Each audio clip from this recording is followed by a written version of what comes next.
Would you understand these expressions in a conversation? Oh, on pensait que c'était fini la neige, mais non, 30 cm au mois d'avril, c'est décourageant. On va dire comme toi, l'hiver a pas dit son dernier mot. Hey, mazan. Bon, je pense qu'on va remettre notre séance de jogging, hein? Ça marche, on se reprend. Tigidou! Salut, là! Bye! Today, we're gonna learn 4 ways of agreeing with someone in colloquial Quebec French. C'est parti! Hi everyone, my name is Geneviève, and on this very channel I teach you all there is to know about Quebec's culture and language, so if you're into that, don't forget to hit that subscribe button. Now let's dive into agreeing in Quebecois. First of all you learned in your formal French lesson still is valid. Perhaps the most obvious way of agreeing with someone in French would be d'accord or je suis d'accord, which literally means I am in agreement. I'm in agreement with you. You can say parfait, which is perfect, when a plan or a suggestion suits you. There is always the practical okay, but in French, in Quebec, we're going to pronounce ok, ok, with a more open O. So instead of okay, it's ok, ok. And maybe you learned that little phrase, tu l'as dit, that translates to you said it, and is used when you couldn't agree more. For example, ça ferait un matin, hein? Tu l'as dit. But this one doesn't sound so natural in a colloquial Quebec conversation. You would see that written in a text or maybe in a voiced-over movie which uses a more international kind of French. I'm not saying that no one in Quebec never uses the phrase tu l'as dit, but it's probably not the most common way of expressing that idea. In informal conversation, you're much more likely to hear maison, maison, that can even be pronounced maza, maza. So that's our first expression.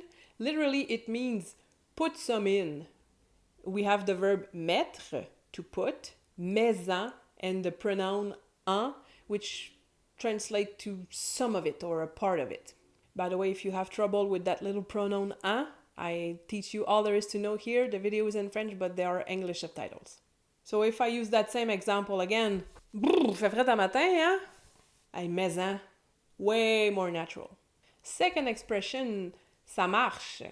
Ça marche literally means it walks or it is walking, and it would be the equivalent of it works for me, works for me. This expression is used when the plan or the suggestion suits you. You want to agree with it. But it's not typically Quebecois, it's widely used in other parts of the French-speaking world. Bon, fait que je pense te prendre à 10 heures. Ça marche. So I'll come and get you at 10. Works for me. Ça marche. The third word is pretty iconic and sounds a bit weird. That's probably one of the first words you stumble across while looking for expressions québécoises on the internet, even though it's very far from being the most used. The most common. Are you ready for it? Tigidoo! I have done quite a bit of research and haven't found any satisfactory explanation as where does that word come from. Tigidoo. The only thing I could find was formation onomatopéique. So basically onomatopoeias, just random sounds put together to form a word. Tigidoo is an invariable adjective. That means that there is no masculine or feminine forms. It always stays the same. And it means the exact same thing as perfect, excellent.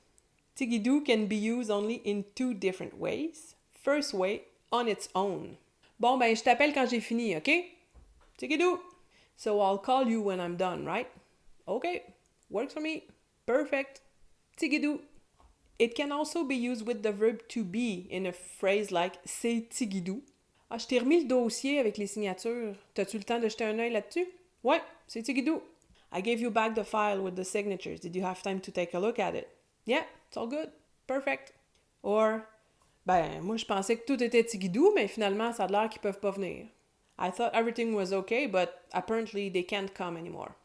Vous me suivez toujours? Tigidou, on continue. Last but not least, we have the phrase m'a dire comme toi, which literally translates as I will say like you. I will say the same thing as you. Now, if you have studied a bit of French, you probably know that one way to express future in French is to use the verb aller, to go. Hein? I will explain to you. Je vais t'expliquer. So if we have I will say like you, why does that becomes m'a dire comme toi instead of je vais dire comme toi? That's a great question and one whose explanation would be extreme contraction. In older French, it was common to use a pronominal form of aller to express future. So instead of je vais dire, it would be je m'en vais dire. So je m'en vais instead of je vais. So I will say like you, je m'en vais dire comme toi, je m'en vais dire comme toi, je m'en vais dire comme toi, m'en va dire comme toi, m'a dire comme toi. And toi is just the informal pronunciation of toi. By the way, if you're looking to improve your comprehension of that more colloquial, working class, more heavy Quebec accent, I have the online course just for you right here. Anyway, that's how je m'en vais dire comme toi becomes m'a dire comme toi. And that phrase is used when you want to agree with someone or you want to go a bit further in that same argument. For example, oh non, pas encore de la neige. M'a dire comme toi, on était écœurés de l'hiver. Literal translation, oh no, not snow again. I will say like you, we're so fed up of winter. You could translate it more naturally as you said it, or you can say that again, or even I hear ya. So it's just a way of agreeing with the person. Before we take a second look at the dialogue, the conversation of the beginning, I'll take a moment to thank my patrons, whom I affectionately call les déneigeurs, for supporting my free content. Thank you so much, guys, and a special thanks to Brian, who helped me with the translation in this capsule. Click the link to see the resources and advantages offered. So let's take a second look at that conversation from the beginning. Hopefully you'll understand better now.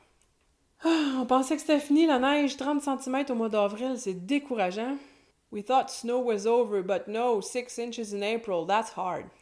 M'a dire comme toi, l'hiver a pas dit son dernier mot. You can say that again. We did not see the last of winter yet. Hey, Mazan. Bon, je pense qu'on va remettre notre séance de jogging, hein? I hear ya. So I think we're gonna have to postpone our running session, huh?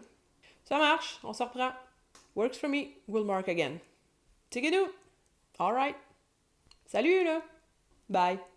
Hopefully you're now better equipped to agree with someone in colloquial Quebec French. If you enjoyed that content, please leave a thumbs up, it really helps. And I recommend you watch this capsule over here. Thanks for watching everyone and I'll see you soon. Bye bye.